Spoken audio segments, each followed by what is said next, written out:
प्राध्यापक डॉक्टर शंकर विभुते लिखित वाङ्मय विहार पुस्तकाचे प्रकाशन सोहळा संपन्न. दिनांक 24 डिसेंबर रोजी रविवारी स्वागत लॉन्स सांगवी येथे साहित्यिक व प्राध्यापक डॉक्टर शंकर विभुते यांच्या सुवर्ण महोत्सवी वाढदिवसानिमित्त गौरव सोहळा व प्राध्यापक शंकर विभुते लिखित वाङ्मय विहार या पुस्तकाचा प्रकाशन सोहळा संपन्न झाला. या कार्यक्रमाचे अध्यक्ष डॉक्टर वासुदेव मुलाटे, ज्येष्ठ साहित्यिक डॉक्टर जगदीश कदम यांच्या हस्ते करण्यात आला. यावेळी देवीदास फुलारी, प्राचार्य डॉक्टर राजेंद्र माळी, गौरव मूर्ती, प्राध्यापक डॉक्टर शंकर विभुते या कार्यक्रमाचे विनीत सौ आनंदी विभुते, साक्षी विभुते व प्राचार्य डॉक्टर शंकर विभुते गौरव विद्यार्थी समितीच्या वतीने करण्यात आले होते. पुस्तकाचं प्रकाशन झालं.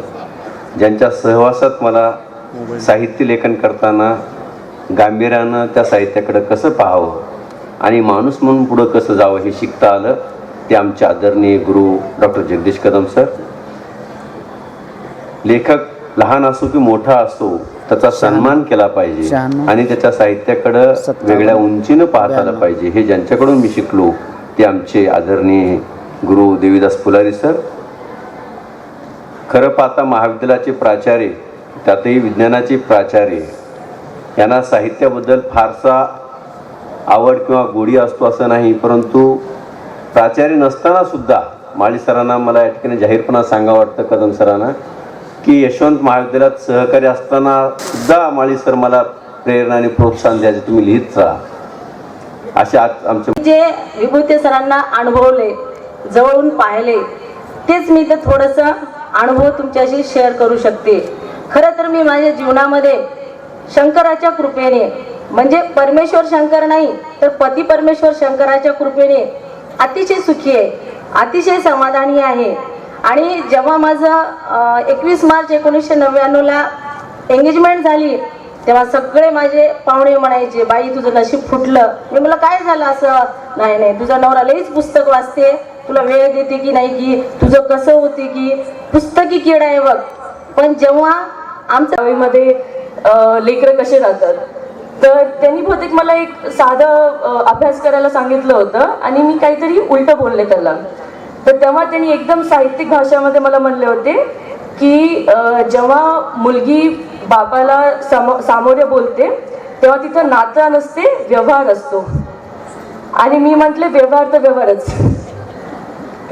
आता आम्ही या गोष्टीवर हसतो, परंतु हे माझं आणि पप्पाचं रिलेशन, हे आमचा संबंध आहे.